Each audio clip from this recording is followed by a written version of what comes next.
Whether it's the regular season or the off season, we have you covered as we give you the best Tennessee Titans and NFL news and insight that a fan could ask for. You're watching the Titan Upload Network.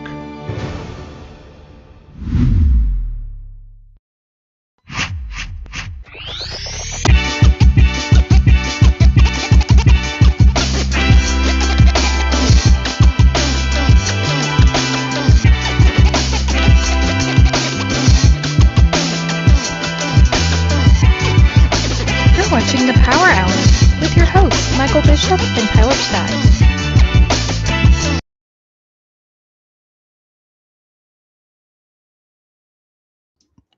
The Power Hour is on the air, live streaming on YouTube, Facebook, X, and Twitch. I'm your host, Michael Bishop, and as always, thank you for joining us on this fine Monday evening. So much to get into tonight. Another day of OTAs is come and gone, with another one along the way tomorrow. And of course, a lot of Titans stuff to talk about, especially as we continue to tiptoe our way through the offseason, as mandatory minicamp will be on its way soon. And of course, we'll be talking about potential training camp very, very much sooner. But of course, can't do the show by myself. Got to bring in the help of my right-hand man and the co-host, Tyler Staggs. So Tyler, happy Monday as always. And I got to say, a little excited about this show.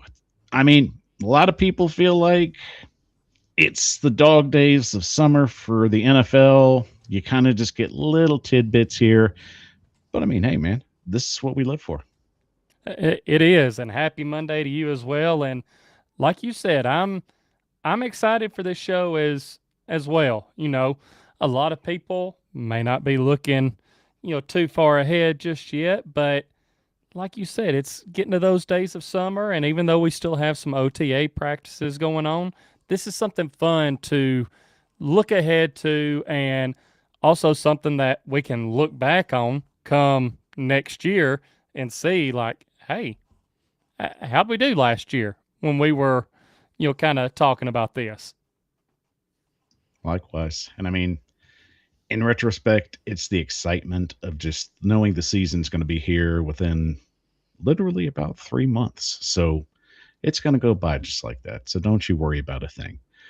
So, all right, Tyler, before we get to the kickoff, this kind of just popped up in the feed. And I mean, I guess it's kind of the elephant in the room, but I kind of feel like it's worth discussing just because there's ties to the Titans with it. And I guess that makes it interesting to talk about regardless. But I guess L'Jarius Sneed's heading back to Kansas City. So good for him. Hope it works out, but I'm interested to hear what your take is. Yeah, I mean, it's like you said, good for him. My take on it is washing my hands of it, like, hey, whatever, dude. Maybe you can actually get on the field for them. So let's just ask the obvious question.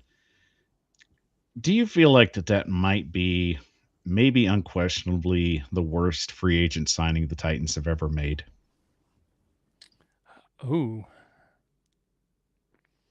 And I want to put this down just so nobody tries and misconstrues this whole situation. I'm not throwing shade at the dude. Sometimes the situation just doesn't play out the way you want it to. And that's just kind of how this works. So I'm just putting that out before somebody tries and throws out little clips and snippets of us trying to throw shade at the dude. I don't want to end up in his wake of wrath. Let's just put it that way. I don't know for sure if it's the worst, but I mean, it has to be up there. I mean, you trade, what was it, a 3rd round pick for the guy, and then you sign him to the long-term extension. And I mean, look, like you said, it's no shade at the dude, but you could argue that he spent more time off the field than he did on the field. And then even when he was out there on the field, it wasn't the best product, like it wasn't the best play. And, it was kind of like, what happened? And so, it's definitely got to be up there. I'm trying to think if some others come to mind, but, it's one of those things where for sure Snead has to be up there because it's a guy that you felt like you were probably getting still in his prime, and he just couldn't stay healthy. And then even when, like he was talking about everything being fine and being healthy, when training camp come rolling around last year, like he wasn't out there. And it was like, hey, you were doing all this talk 2 months ago about how everything was good. Why aren't you out there for the start of training camp? So Let me hit you with this. I'm curious because I feel like this would be a good example. If you had to choose out of two players to potentially play a full game and hope they could play a full game, would you choose L'Jarius Sneed or Caleb Farley? ooh, okay. I thought you were about to go a completely different direction. But I see why you went that direction. Both of them. You playing see why I quarter. went that direction, exactly. Yeah. I'm not going to make it Uh, easy on you tonight. I was going to throw a curveball at you. I got to keep you on your toes. Because honestly, I covered my eyes because I thought you were going to say who's more likely to play a game, like L'Jarius Sneed or like Traylon Burks. But no shot at Burks. That's just where my mind went initially. Man. And I mean, it's kind of hard to even make a decision on that one because I mean, Traylon Burks did score a touchdown. And I mean, L'Jarius Sneed did save a touchdown from being scored last year at Arizona. So Well, that's a good hypothetical too. Let's be honest. Was it as much as he saved it, or did? And I'm blanking on the running back's name for the Cardinals.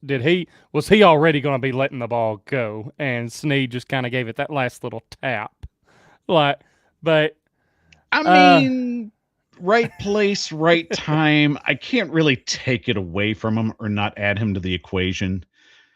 Sometimes just a little bump kind of changes the whole narrative. Yeah. So out of the hypothetical you gave, though, I do, and I feel bad for the guy that I'm going against here. I do think that L'Jarius Sneed is more likely to play a game than Caleb Farley, just because Caleb Farley had, I'm just going to call it some of the worst luck that I think a guy could have, really, when it came down to it. It was one of those things where even if everything was tracking right, he was about to be back fully healthy. His body just wouldn't hold up. It was like, hey, I'm coming back. I'm in the game. Boom, knee goes out. And it's like, man, he can't catch a break. So I think I would give the edge to Sneed there. And that's fair. I'll take that, But let me complicate the discussion even more, because why not? So let's just say for fun that Snead turns out he goes back to Kansas City and he kind of revives himself. So how angry on a scale from 1 to 10 would you be at that situation if you had to make that call? I mean, I'm just asking the questions nobody's going to ask. Yeah, and it's fair questions. And, at that point, I don't even know if it's really going to be anger at that point. I think it's just going to be more disappointment, because that is such a parent answer right there. I mean, no, legit though, because at that point, Serious. I'm not mad at you. I'm just disappointed. Because at that point, it really does look even more like, okay, yeah, the Titans traded for you, but then you signed the long term deal. That was something that already had to kind of be worked out. And it's like, okay, you are basically just confirming, like, when you came here, you got your money, and then it was just a whatever attitude. And that's why I say I'm like, at this point, he's gotten paid. He's going back to Kansas City where he's already had, good fortune there, winning Super Bowls, all of that. I mean, let's face it, Kansas City now gets him on a cheaper deal because he did jack shit here. And, it's like, it's a win-win for them essentially because they got a third-round pick for him and then now get him back on a cheaper deal. And, if he balls out there, like, all right, whatever, dude. You're kind of confirming that you got your bag here and didn't care as much. I mean, I appreciate your honesty on the whole thing. And I mean, they were tough questions. And I mean, you answered them fairly. So, in retrospect, I think just L'Jarius Sneed going back to Kansas City, it's not a surprise.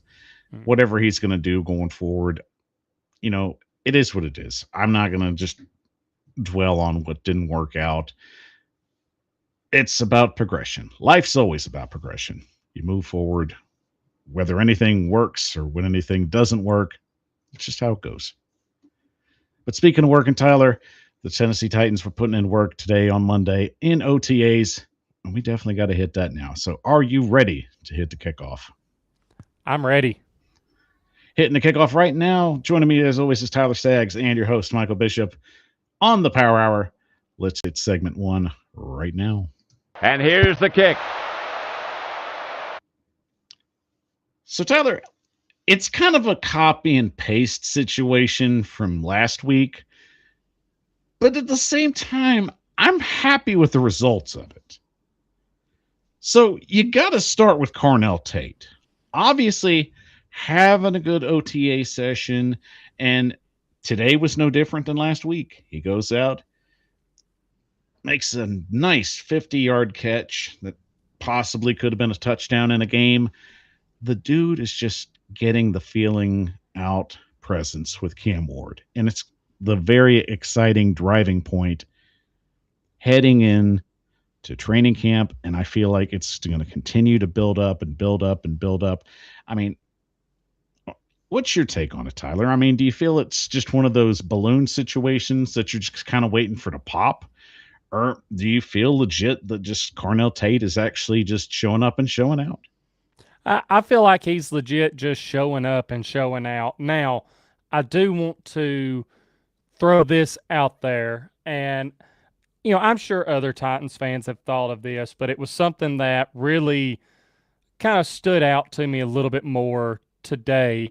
But you also don't have him going against the Titans' top corners right now because they're not there at OTAs, like Alontae Taylor, Cordell Flott, but what it does for me, and this is something from like Wandale Robinson's interview that he done with Kay Adams. I was watching it earlier, kind of catching up on that from the end of last week, and he was talking about Carnell Tate and how, he's already showing up like a pro, kind of almost like a guy that's not a rookie but a veteran would, and what you would expect from a guy that you take high. Like, he's showing up, he's putting in the work, he's learning, doing all of the things that you expect him and need him to do. And I think even though he's not going against the top guys right now, what this is doing is, one, obviously it's letting him and Cam Ward get their timing down and getting on the same page. And they're connecting early and often, like here in OTAs.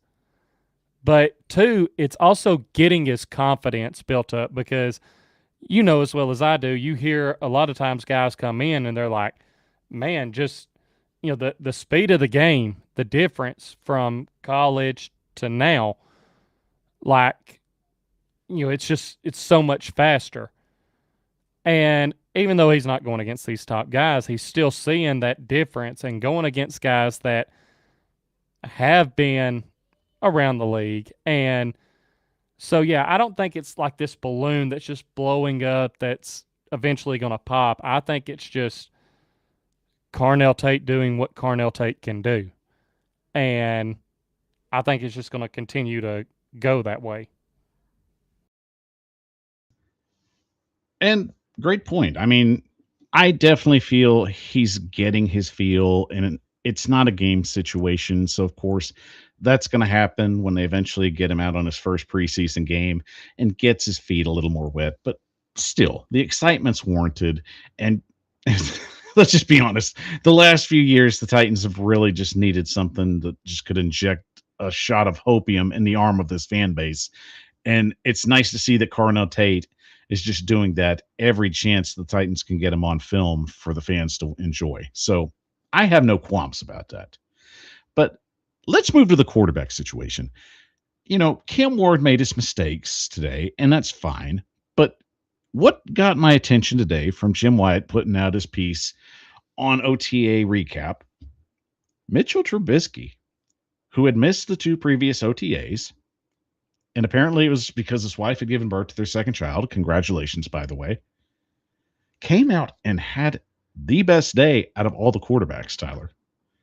So 13 of 15 on 7 for 7s in the team periods combined, including a 10 of 12 in the team periods. And also to add on to that was 5 for 5 in a red zone period. So the man didn't even show up for 2 of the OTAs. And once he finally showed up, I don't think there's an argument who the backup is for this team. And I feel very confident that if he can continue to put numbers up like this, it makes me just reassured. And I'm not trying to make any kind of bad situation with Cam Ward or build that up. It's just always good to have a solid backup. And it feels like the Titans may just finally have that, especially one that understands how Brian Dable's offense runs. Yeah, and like you said, that's no slight or anything or ill will towards like Cam Ward. Like that's something that I feel like everyone talks about for a while is you do want to have a serviceable backup, like a serviceable backup quarterback, because like if something were to happen to your starter, like, and a prime way to look at it is like say you are in the mix, like you're in the hunt coming down the stretch and something happens to your starter. You want to have that serviceable backup that can go in and the offense really not miss a beat. Like he can still keep them moving. And it doesn't surprise me that Mitch Trubisky is coming in and doing this in his first OTA practice with the Titans because I mean the guy is a seasoned veteran. Like he's been around the block and he's like he knows how to learn these playbooks. He's seen a lot of things in his time in the NFL. So like he's going to know how to attack the defenses. And it's something that we talked about last week with how just to bring this up, how Will Levis was struggling and obviously he struggled again today some. And it was like, last week was kind of his time because Trubisky wasn't out there where he could be making his case to compete for that backup job. But he didn't perform well last week. Trubisky shows up today for his first OTA practice and he lights it up right away. Like, that kind of, and I know we're just in early June, but to me, that's like, yeah, like you've got your backup there. Like there's no doubt about it. And I'm glad you bring up Will Levis because, it's another day that he just gets out there and just doesn't do as well as you would hope that he would, especially after last week. Maybe there's a chance that he can just get out and just kind of just learn from his mistakes. And it just didn't seem to be happening that way, Tyler. I mean, it's easy to say, Will Levis isn't going to be a part of this team. And I mean, we got into that a lot last week, and it just kind of just verifies that maybe the just offense just isn't sticking with him the way you would hope. And I got to admit that may even hurt his trade value if the Titans are trying to move off of him. It almost seems like if he continues going this way, they might have to just cut him loose entirely. I mean, is it too early to worry about that, or is it something that is meriting a little concern?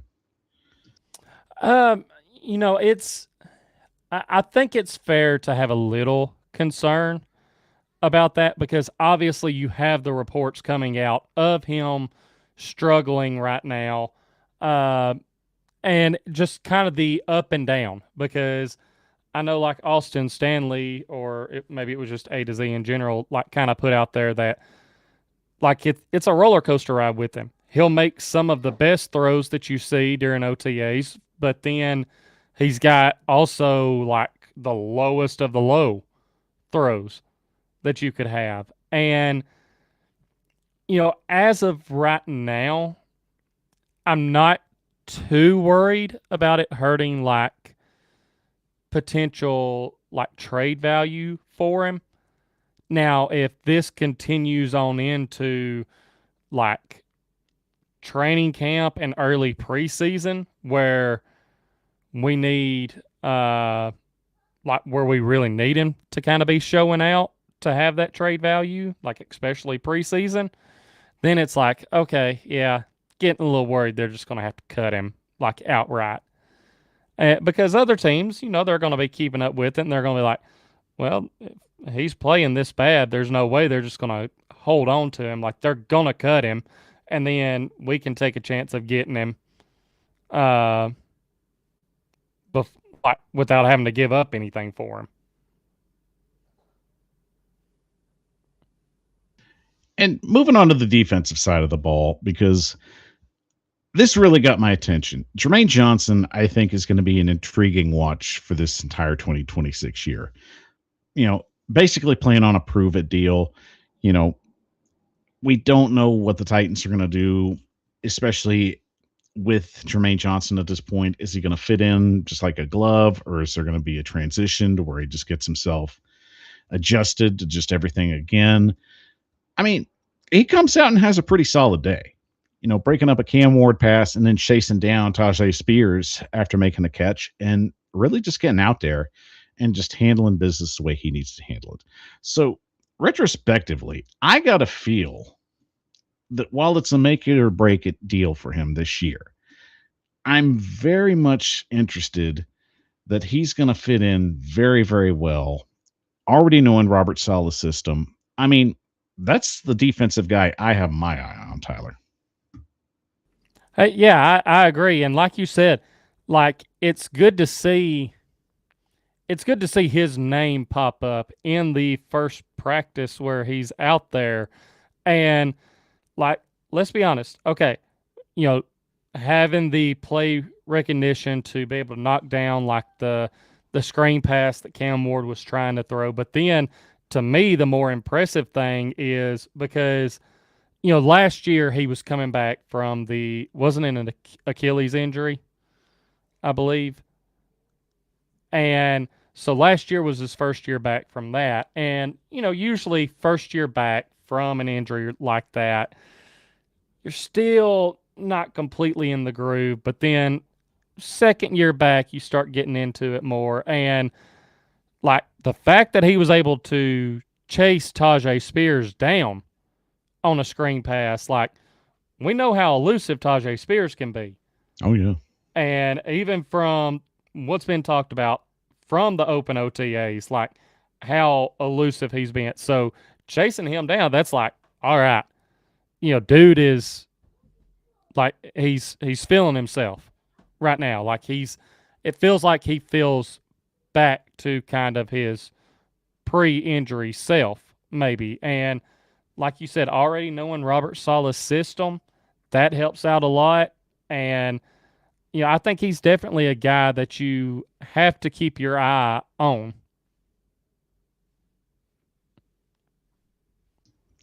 Indeed. And of course, getting to the comments real quick. Shout out to Mom as always. Good seeing you, Mom. Love you, mean it also.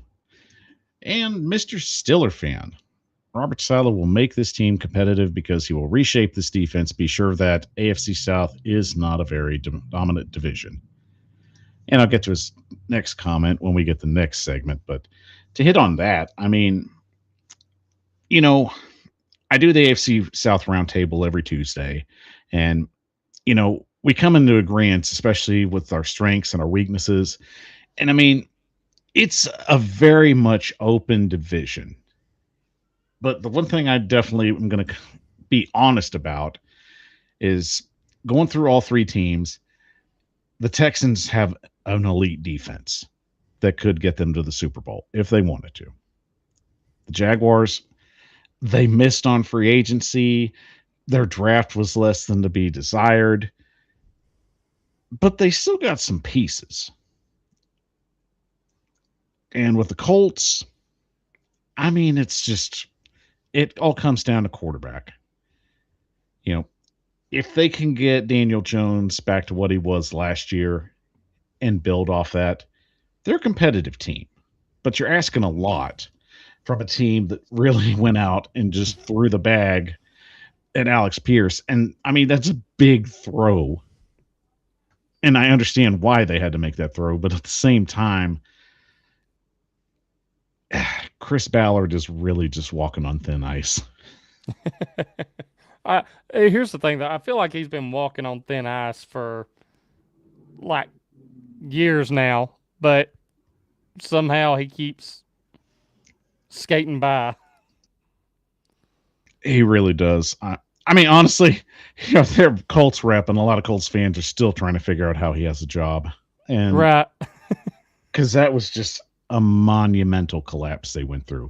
And why is it in the AFC South? It always happens to one of these teams. You know what I'm talking about. It's happened to us. It's happened to the Jaguars. The Colts went through it. I mean, you can kind of say the Texans went through it a little bit till they kind of got their feet under them.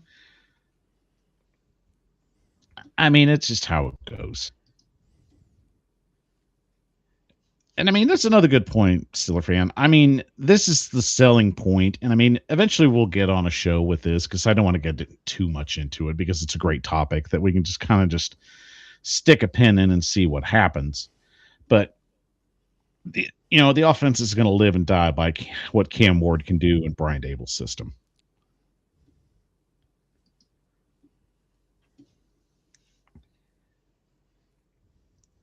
And I mean, think of it this way. I mean, if he legitimately had an opportunity to throw 15 touchdowns with what he had last year and all the improvements they put in, yeah, I mean, I'm with you, Steeler fan. I really think he's going to take a massive leap if he can pick up this offense. But I mean, I kind of have to pump the brakes a little bit because even Josh Allen had a learning curve when he was working with Brian Dable. And that's fine. I want him to make his mistakes. I want him to learn from it. That's just the narrative you just go with.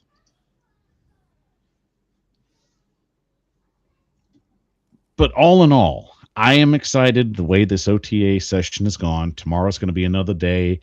And I guarantee you, Titans PR team is like sitting on some footage. They can't really release it all yet.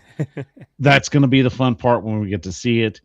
And of course, tomorrow's another day. The mistakes that they did make, it's a learning curve to just make yourself better and just improve on the little things. And I'll tell you what little things aren't: the future. We've got to take a look at what the Titans are potentially going to do in 2027 because, I mean, technically we do that every year, but we kind of just kick this down the road. So we'll talk about it when we come back. So quick 30-second break, and we'll talk about the potential 2027 candidates for the Tennessee Titans. You're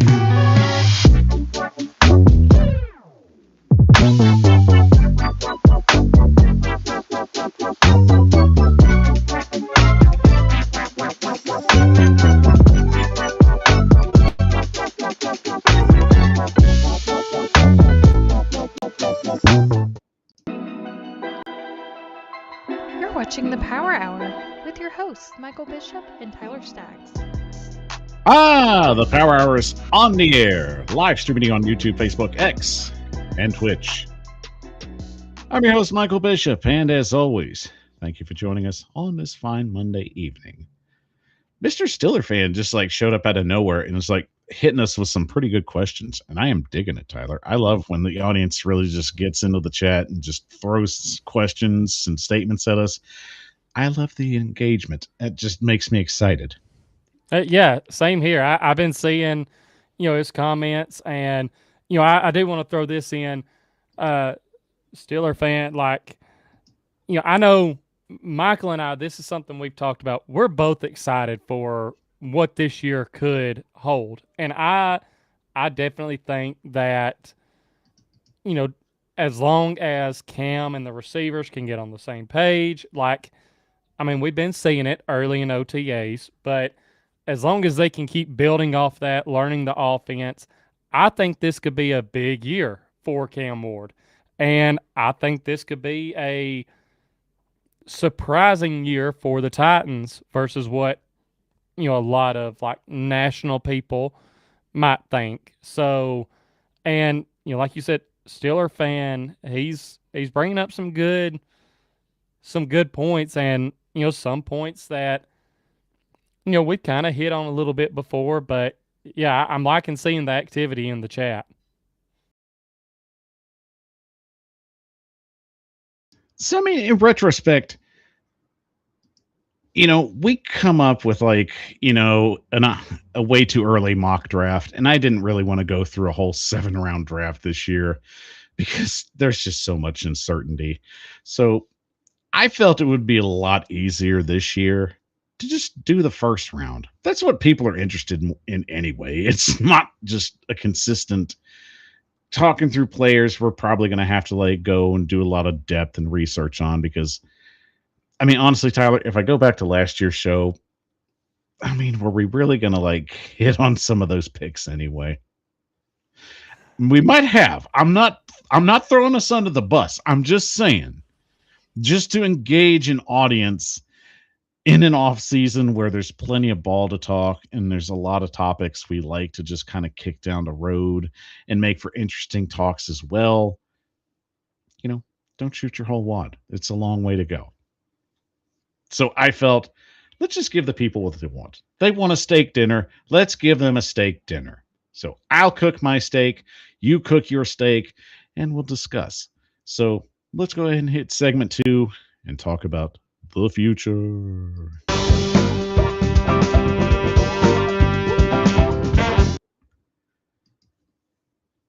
So as I said, I didn't want to do a full mock. I didn't want to bore you with guys that you're probably never going to hear anything about until potentially November or December. And I don't even know where the Titans are going to be picking this year. Honestly, this is probably the first year I can genuinely say without any hesitation, it's kind of nice not having that just gloom and doom scenario where we might be picking in the top 5. Agreed. So let's not just spoil that. And, shout out to Jeremiah Smith. I would love to have him on the team next year, but that would also mean we're probably picking high again. And of course, Tyler, you got to look a little more substantial, I guess is the best word to put it. I want to build this team with pieces that maybe I'm not 100% sure on. And of course, the Titans are going to have some interesting prospects to look at as the draft process rolls along. And I genuinely have to think, what are the positions of need that might be something in 2027 Tennessee is going to have to take a deep look at to make things a little more solid for Cam Ward? Let's say they have a good year but maybe an injury somewhere kind of just derails something. And you kind of have to like build on the process that you've put in place. So that being said, my whole process is if you're going to build, I think you have to have three fundamental players that will help you be successful. You have to have a quarterback, you have to have a strong defensive end, and you have to have a strong left tackle. So with that being said, I feel that the Tennessee Titans need to take a hard look at Trevor Gooseby, left tackle from Texas. This guy is a monster, Tyler. I genuinely feel like if Dan Moore is going to be cut loose next season, and I'm not saying that he's going to have a bad year or whatnot, it's hard to make that kind of prediction right now. We're in June. But I'm kind of interested to see how things play out. And to me, Gooseby's definitely got that just amazing player ability that he can just plug and play him. And let's just be honest, Texas can put out a good offensive lineman. Yeah, that they can, and it's. I feel like we can share this with our audience, but it's kind of scary sometimes how much on the same page Michael and I are, because when we were putting this show together, he told me like, "Hey, this is what we're going to be doing. Send me your pick that you would have." And I threw a couple names out there, but the name that I originally landed on was Gooseby, because basically, like Michael said, you have to build kind of through three main points. And we don't know what Dan Moore is going to be this year. Obviously, we hope that he is better. We hope that, he can get it done at left tackle. But if he's not able to, like, why not go get a guy that could be that cornerstone piece at left tackle and fill out your offensive line even more?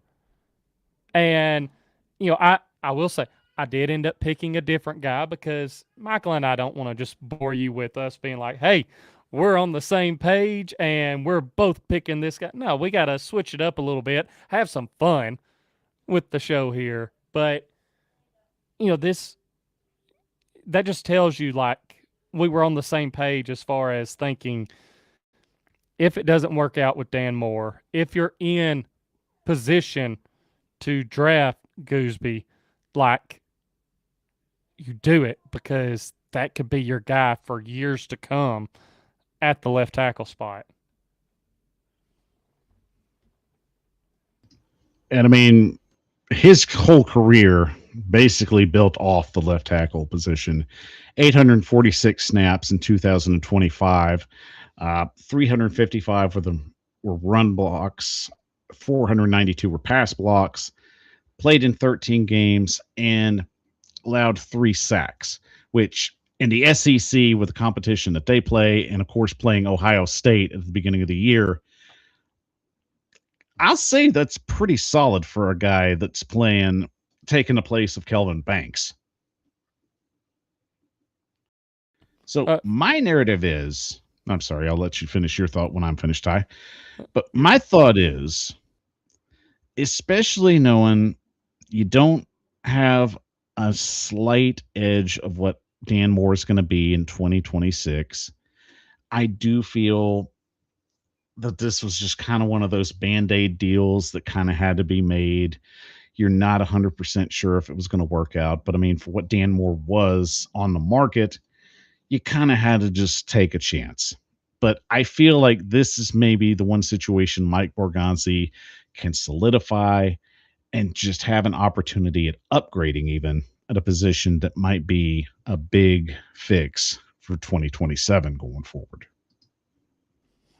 Yeah, and the only other thing I was going to throw in is just like what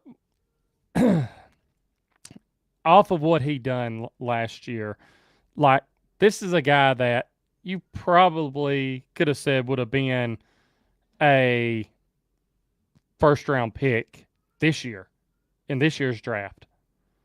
So, like now, playing again this year, he can just solidify that even more. And I did want to go back right quick just before we get too far, because I know these comments are rolling in, and just let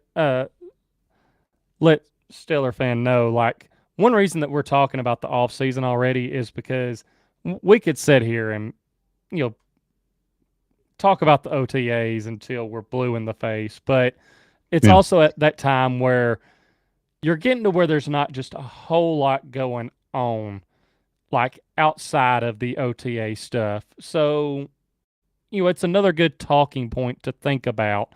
And it's just a fun little thing to do because obviously it's something that if we wanted to, we could come back to it next year and, see like kind of how we did. So, and I'm just catching up on his other comments here. If you have anything else to throw in, Michael. No, I mean, just in retrospect, it's always about just, perspective of how we just set the bar. And I mean, while we still have just options, and I mean, Steeler fans coming up with a lot of scenarios with Alvin Kamara potentially being a trade candidate.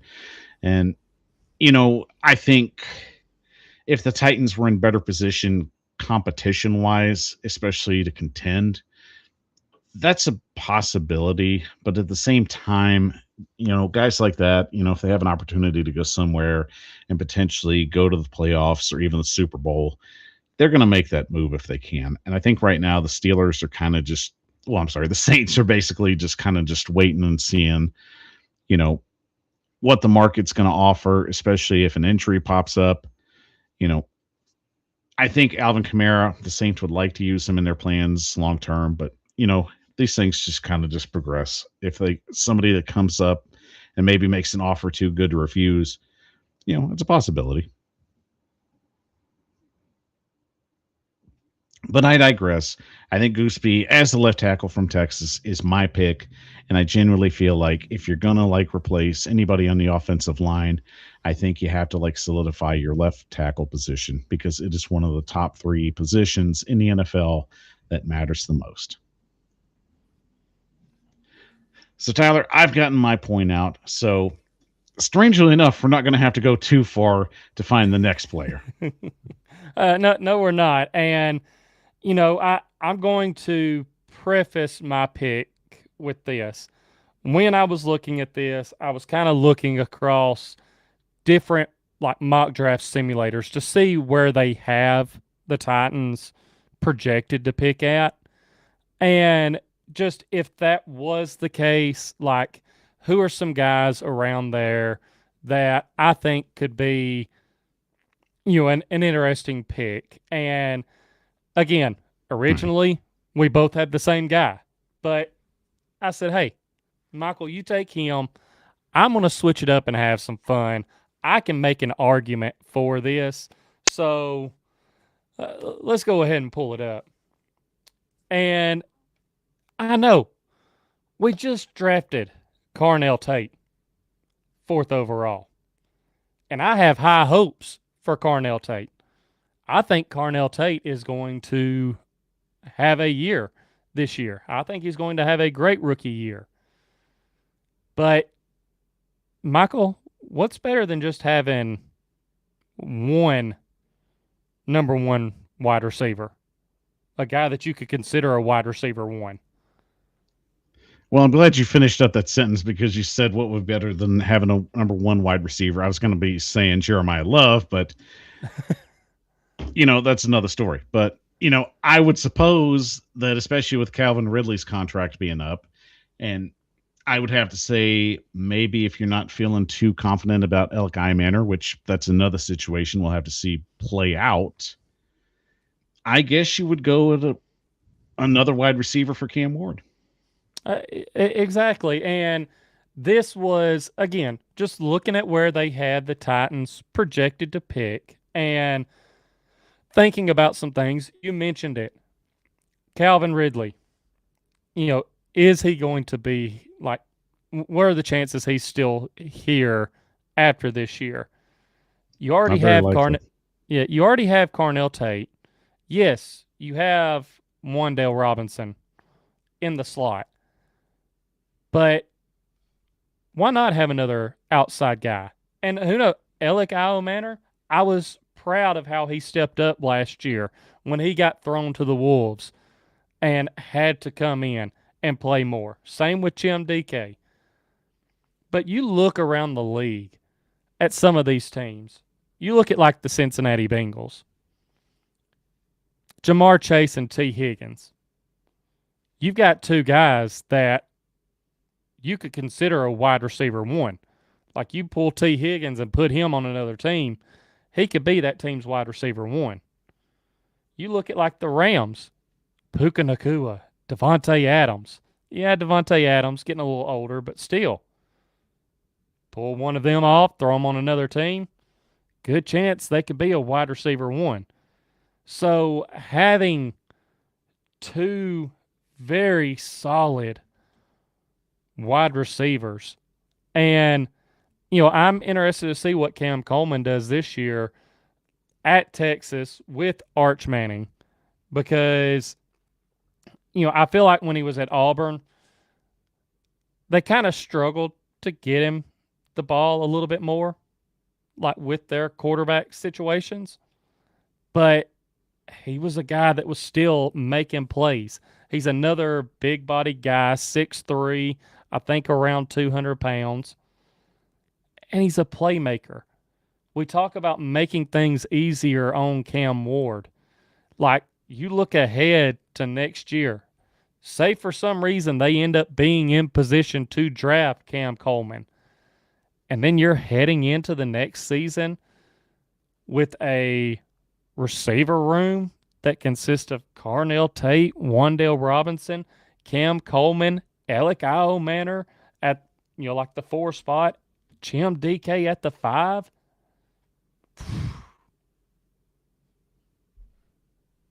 Could be scary hours then.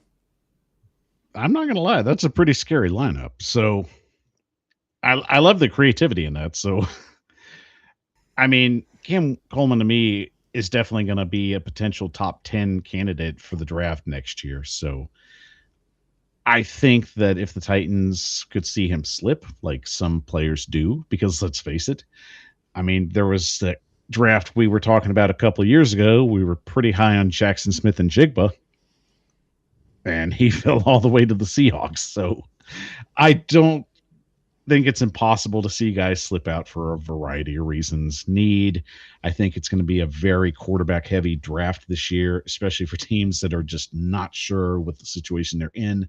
But shout out to Mr. Stiller fan for being really just involved into this conversation. And I wanted to save this one in my back pocket because I think it's an interesting topic to bring up because he brought it up anyway. And I felt, okay, let's go from there. So if the Titans got a high pick, and let's just say for argument's sake, Cam Ward has some kind of like injury or he has a bad season, and let's say the Titans are sitting at 1. We'll just go there. So Mr. Stiller fan brings up, do you trade back in the draft if you end up in the bed in the season? Also, you find out if Cam Ward isn't your guy or if he isn't progressing under Brian, do you think about Arch Manning? And that's a good question. I feel like the answer there, even if you end up with a high pick, is probably trade back and stack up the picks because, like you said, this is probably going to be a very like quarterback heavy like draft, especially like in the first round, and people wanting to jump up and grab some guys. and this may just be me being hopeful, being biased. I don't see us ending up being that high because of Cam Ward ending up being bad or not progressing under Dayball. I think if they end up that high, it is probably more because he got hurt or something like that. And I don't think, basically, if they're picking that high, I don't think it's because of reasons that you think he is not the guy and you need to pick someone else. Because you're still talking about only 2 years into a potential 5-year rookie deal. Like, it, if it was one of those things where he was picked in the second round and you knew for sure you only had him for 4 years, then yeah, you probably have to look at it a little bit more like that. But I don't think you would have to look at replacing him. I mean, the thing is, I look back at when Marcus Mariota was struggling, just especially in Mike Vrabel's 2019 season. They had to make a change at Ryan Tannehill, and my mindset at that point, when they did make that change, I wasn't that high on Ryan Tannehill when he did become the quarterback because I didn't know which version of Tannehill we were getting. So I was willing to throw 4 first-round picks at the Bengals that year to get Joe Burrow. So quarterback is everything.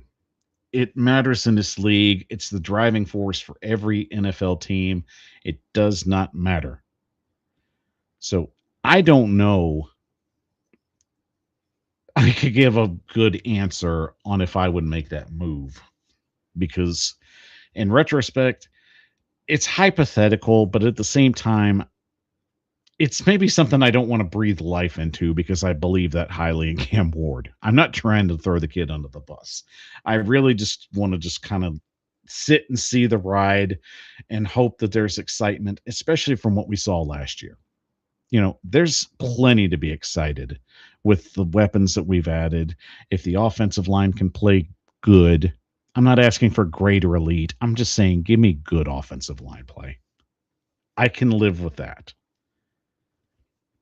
But in retrospect, I think regardless of what the Titans are going to do in 2027, I genuinely hope it's just from a perspective of they're trying to add on to a successful 2026 year.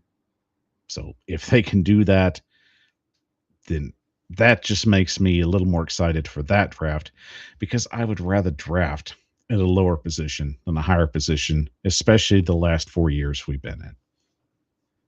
So with that being said, we'll take our final break and we come back. We love you. We mean it. It's time to shut up shop and get you out of here because the NBA finals are on. And I know some of you want to watch that. So let's get you out there in just a moment.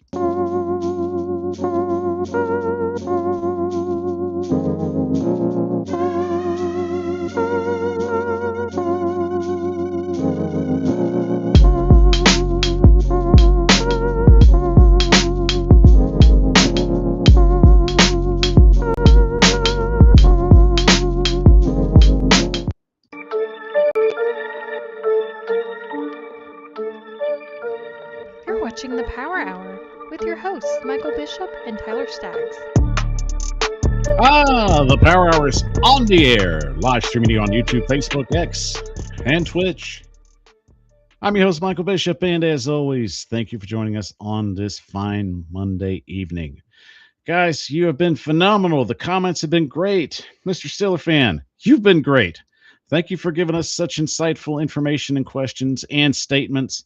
We love that kind of stuff here at the show. And of course, we can't do the show without you. So thank you so much with the bottom of our hearts that you continue to show up for us every Monday. That's how we continue to put out great shows for you and great content. So as always, round of applause to you guys before we get going. I know you just got to get to the NBA finals, but we'll make this short, quick, and get you out on your way. So as always, to finish out the show, It's time to close up shop and send you back out into the real world. Hit my damn theme music. Closing time. Good night, losers. Tyler, I'm going to be honest. While many people are criticizing Caleb Williams being on the cover, I don't have an issue with it. But I am going to say this. This might be the fastest working Madden curse I've ever seen in my life. Not only did he get the cover, but then 24 hours later it came out, oh, by the way, the Bears are going to be moving to Indiana. So to hell with the player, they took the team.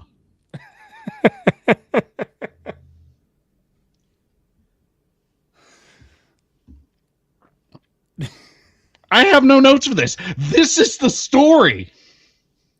I mean, I have never seen a Madden curse put so much wrath into a franchise like this. And I mean, it's not 100% official. Nothing ever is until pen hits paper. But, jeez, man. Look, let me throw out a little conspiracy for you here, Michael. See what We you can think. do that. Okay. So, Goodell, the NFL, EA, all kind of working together, and they kind of told them before picking the Madden cover, like, hey, there's a good chance we're going to be moving to Indiana. So, just to soften the blow a little bit for our loyal Bears fans, you think we can throw Caleb Williams on the cover? Just kind of soften it up a little bit, get them, get their attention over here on this while we release this? I mean, Tyler, I'll just put it to you this way. To me, that's like your mom and dad buying you a new car for your 16th birthday and then saying they're getting a divorce afterwards. And then they get the divorce right in front of you. Like literally a judge just pops out of somewhere and then just puts that divorce into practice. That's just about how this feels to me. And like I said, nothing's official yet. Illinois apparently still has time to maybe hammer out a deal, which that is going to be very hard because in retrospect, that's going to have to be a really solid deal because Indiana threw just about everything the Bears could have ever wanted. Yeah. In terms of financially and structurally. And I mean, have you seen him in Indiana? I mean, I've seen some pictures and I kind of feel like that's like the outer scenes of like what they would film like when they were like filming The Office at the beginning of the show. It's like it's the random town like on just all the stock photo pictures that you would see like if somebody's using stock photos.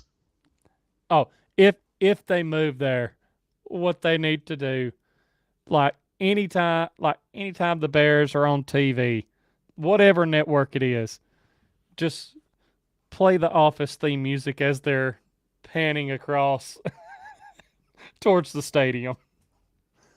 I don't think they could afford it. I mean, in this retrospect, it's like, I understand there's an NFL stadium that's not located with the name of the team they bear. I'm looking at you, New York Giants and New York Jets. I'm looking at you, San Francisco. That's almost 60 miles away from San Francisco. Well, 40. I guess it's 40 miles away, but that's still a long-ass way. The Dallas Cowboys are like 20 miles away from Dallas. And they're still going to be the Chicago Bears regardless. So I don't know. To me, this is just funny, just on the sense of this is the fastest working Madden curse I've ever seen in my life. Like, no, we're not going to take Caleb Williams. We're taking the team. Right. I don't think any, and I mean, knock on wood, I don't want to jinx any player that ends up on the cover here for on out with any kind of bad luck or bad juju. But jeez, man, this might be the most just treacherous Madden curse I've ever seen. Like this wasn't playing. I don't think this could ever be topped. EA Sports, I'll tell you what's not in the game. Chicago.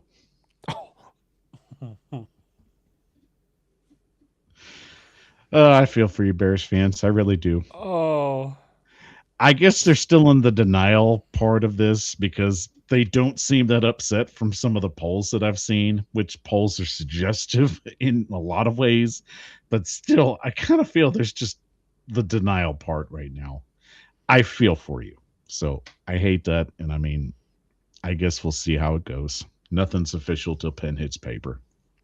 Right. But anyway, guys, thank you for joining us tonight on the Power Hour. Once again, round of applause for you for showing up and showing out for us one more time. And don't forget, if you love the show, help it grow. Follow us on all our social media platforms at the Titan Upload Network and at the Power Hour at any of your social media platforms, wherever you stream or watch the Power Hour. So don't forget, guys, we will be back next Monday giving you another great show, and hopefully we'll have plenty to talk about, especially with the OTAs, and mandatory minicamp is going to be on its way quickly. So, Tyler, you got to love how that's going to play out. I am excited about that as well. And, of course, got to give you the final thought of the show. Let us know what you think, Tyler. Part us with your wisdom. Final thought of the show. You know, I was kind of scrolling a little bit just to see if maybe the Titans social team was going to give us the clip of the 50-yard bomb to Carnell Tate. Apparently, all we're going to get right now is just the picture of him going up and catching it. And just with how OTAs have been going, I feel like this is a great final thought, and it's the caption that the Titans put with that picture, and that is Tater gonna Tate. I like it. I don't hate the nickname, but I feel like they're definitely going to have to try and step it up a little bit for him. I get it, but it'll take some time to grow. That's just me. I don't have an issue with it. I'm just saying, hopefully there's just some elevation. Sounds like you have an issue with it, Michael. I don't have an issue with it. I'm just simply stating that for someone of his caliber, if he ends up living up to those expectations, it'd be kind of nice to give him something more fitting. It's not a knock. I'm just saying. Upgrade. Life is all about progression. But with that being said, thank you, Tyler. We will see you next Monday and enjoy the NBA Finals. So for Tyler Staggs, I'm Michael Bishop of the Power Hour. And as always, take care and tighten up. Tighten up.